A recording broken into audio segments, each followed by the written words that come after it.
सगळ्याच्या जमिनीचे तुकडे झालेले आहेत आणि लहान लहान कुटुंब झालेली आहेत, पण त्याला शिक्षणाची सोय नाही.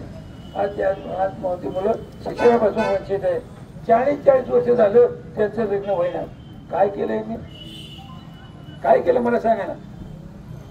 काही नाही. आणि तो निर्णय लक्षात आहे का कोणी चुकीचा घेतला? काय घेतला हो? त्या मंडळीने प्रयत्न केला, 15% आरक्षण दिलं राणे समितीने. प्रयत्न करून ते घालावं. माणसं पुढे दुसरी करायची. लागले का ना आमचं काम चाललं आमचा. आम्ही आता तिथं काढले ना तेवढं 15% गेलं, पुन्हा 12% झालं. TV घालवलं. काय चाललंय? कशाची समाजाबद्दल असताय तुम्हाला? काही नाही. आणि अशा पद्धतीचं जे कारभार चाललाय थांबवला पाहिजे. सगळ्यांनी एकत्र आलं पाहिजे, विचार केला पाहिजे, निर्णय घेतला पाहिजे. किंवा एवढा सगळा समाज आपला आहे, एवढे माणसे आंदोलन करतात, बाकी सगळ्या गोष्टी करतात आणि ती मंडळी आरक्षण देतात. तुम्ही मला सांगा, शिंदे साहेब आपले मुख्यमंत्री, त्यांनी छत्रपती शिवाजी महाराजांची शपथ घेतली. मी तुम्हाला आरक्षण मिळवून देतो म्हणून सांगितलं.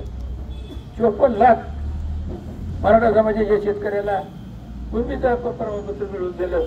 त्याला त्या आरक्षणापासून आरक्षण मिळवून दिलं. त्यांनी काय केलं?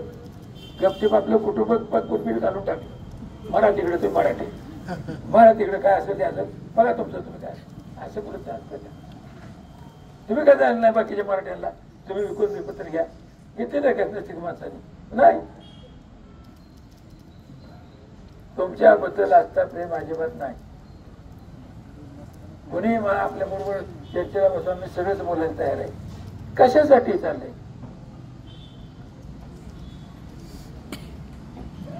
आताची चर्चा गेली 10 वर्ष आपल्या खासदार तिथे मोदी साहेब आल्यापासून काय केलं त्यांनी? त्याचं असं असतं की देशातला सगळा कराच्या रूपाने पैसा दिल्लीला जमत असतो आणि त्या पैशाचं वाटप दिल्लीत होत असतं. म्हणजे संरक्षणावर खर्च असेल, रस्त्यावर खर्च असेल, शिक्षणावर खर्च असेल, आरोग्यावर खर्च असेल, हे तिथं धोरण ठरलं. आणि ते धोरण ठरत असताना आपण उठायचं, मला फार बोललं जातं पण विरोध करण्याशिवाय काम केलंच नाही. काय चाललंय? त्याला मत द्या. जे माणसं आपल्या प्रपंचाला आडवी येतात त्या माणसाला मत द्यायची. कुठला न्याय काढला? चुका आपले सगळ्यांनी विचार करा. सगळ्याला आपल्या जवळच्या माणसाला सांगा की बाबा हे चूक करू नका. मला तुम्ही सांगा, आज येत राहा आमचं जमत नव्हतं. आम्ही बसलो, चर्चा झाली, त्यांनी सांगितलं मी मुलीला मदत करणार आहे. आमचं भांडण संपलं. त्या दिवशी आम्ही भांडण संपलो. आमचं काय बांधलं काय एकमेकांना? अजिबात नाही. जे चांगलं असेल ते स्वीकारलं पाहिजे, तर त्याला उपयोग होईल, नाहीतर काय होतं.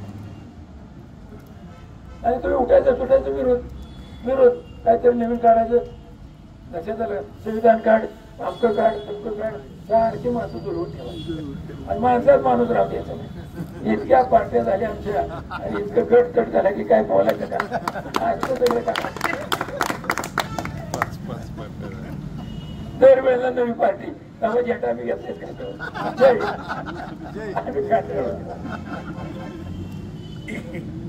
लक्षात आलं? नाही बरोबर.